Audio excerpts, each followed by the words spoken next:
எல்லாரும் பேசிக்கிட்டு இருக்க ஒரு விஷயம் அப்படின்னா, ஜேசன் சஞ்சய் அவரோட இன்டர்வியூ தான். என் குடும்பத்த பத்தி வெளிய வர கதைகள் எல்லாம் உண்மையா? மக்கள் என் மேல வச்சிருக்க அன்புக்கு நான் என்ன பண்ண போறேன்? இப்போ சோசியல் மீடியாவுல வெளியாகி இருக்க ஜேசன் சஞ்சயோட இன்டர்வியூ பத்தி தான் பல பேரு பல விஷயங்கள் பேசிக்கிட்டு இருக்காங்க. அப்பா கூட வேட்டைக்காரன் படத்துல நடிச்ச அந்த ஞாபகம், அப்பா முதலமைச்சர் ஆன பிறகு தனக்கு வந்திருக்க பெரிய பொறுப்பு வரைக்கும் பல விஷயங்கள ஜொலியாகவும் ரொம்ப மெச்சூரிட்டியாவும் பேசியிருக்காரு சஞ்சய். குறிப்பா குடும்பத்தை பத்தி வர்ற வதந்திகளுக்கு அவர் கொடுத்த பதில் என்ன, வாங்க முழுசா பார்க்கலாம். மறக்காம நம்ம சேனலை சப்ஸ்கிரைப் பண்ணி வைங்க. இன்டர்வியூட ஆரம்பத்திலே தன்னோட முதல் ஆன்ஸ்கிரீன் அனுபவத்தை பகிர்ந்துகிட்டாரு. எனக்கு 8-9 வயது இருக்கும்போது அப்பா கூட நான் அடிச்சா தாங்க மாட்டேன் பாட்டுக்கு டான்ஸ் பண்ணேன். அதுக்குள்ள எப்படி வந்தேன்னு இப்போ சரியா ஞாபகம் இல்ல. ஆனா செட்ல நடந்தது நல்லா ஞாபகம் இருக்கு. சோபி மாஸ்டர் தான் டான்ஸ் மாஸ்டரா இருந்தாரு. நானும் அப்பாவும் ஒரே மாதிரி ட்ரெஸ் பண்ணியிருந்தோம். கேமரா முன்னாடி நின்னு ஆக்ஷன் சொன்ன உடனே அவ்வளவு பேரை பார்த்ததும் பயந்து போய் நேரா ஓடி போய் அப்பாவை கட்டி பிடிச்சிட்டேன்.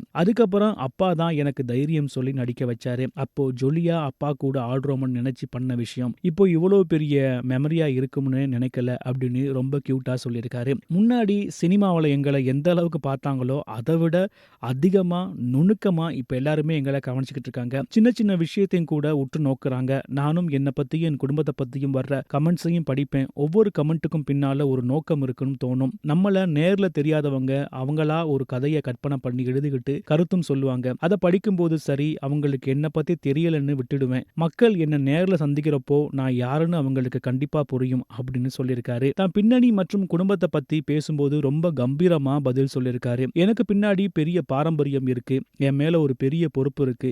என் குடும்பத்துக்காகவும் சேர்த்து எனக்கு இவ்வளவு அன்பு கிடைக்கிறதுக்கு நான் ரொம்ப கொடுத்து வச்சிருக்கணும் அப்படின்னு பல விஷயங்கள் சொல்லியிருக்காரு. யாரையும் திருப்திப்படுத்தவோ அல்லது பொய்யா வேற மாதிரி காமிச்சிக்கவோ நான் விரும்பல. நான் நானா இருந்தா மக்கள் கண்டிப்பா புரிஞ்சுப்பாங்க. உண்மைக்கு எப்பவுமே மதிப்பு இருக்கு அப்படின்னு வதந்திகளுக்கு முற்றுப்புள்ளி வைக்கிற மாதிரி தெளிவா சொல்லியிருக்காரு. அப்பா நடிச்ச படங்கள்லயே எனக்கு ரொம்ப பிடிச்ச படம் துப்பாக்கி. அந்த படத்தோட மேக்கிங் செம்மையா இருக்கும். குறிப்பா அந்த மொட்டமாடி சீன், இன்ஸ்பெக்டர் கிட்ட ரொம்ப மரியாதையா பேசி சொல்ல வேண்டியதை சொல்லி ட்ரிகர் பண்ற அந்த சீன், மாஸ் டயலாக் எல்லாம் அவ்வளவு அருமையா இருக்கும். என்ன கேட்டா அதுதான் பெஸ்ட் சீன் அப்படின்னு ஒரு ரசிகனா மாறியும் பேசியிருக்காரு. குடும்பத்தை பத்தி வர்ற எல்லா கதைகளும் வெறும் ரூமர்ஸ் தான். நாங்க எங்களோட பாதையில பொறுப்போட போயிட்டு இருக்கோங்கிறத சஞ்சய் ரொம்ப அழகா இந்த பேட்டியில புரிய வச்சிருக்காரு. அப்பா விஜயோட இந்த மாஸ் ஹிட் படத்தை பத்தியும் தன்னோட பொறுப்புகள் பத்தியும் ஜேசன் சஞ்சய் பேசின இந்த இன்டர்வியூ பத்தியும் நீங்க என்ன நினைக்கிறீங்க அப்படிங்கறத கமெண்ட்ல சொல்லுங்க. மறக்காம நம்ம சேனலை சப்ஸ்கிரைப் பண்ணி வைங்க. இன்னொரு வீடியோல உங்களை சந்திக்கிறேன். வணக்கம் நண்பர்களே.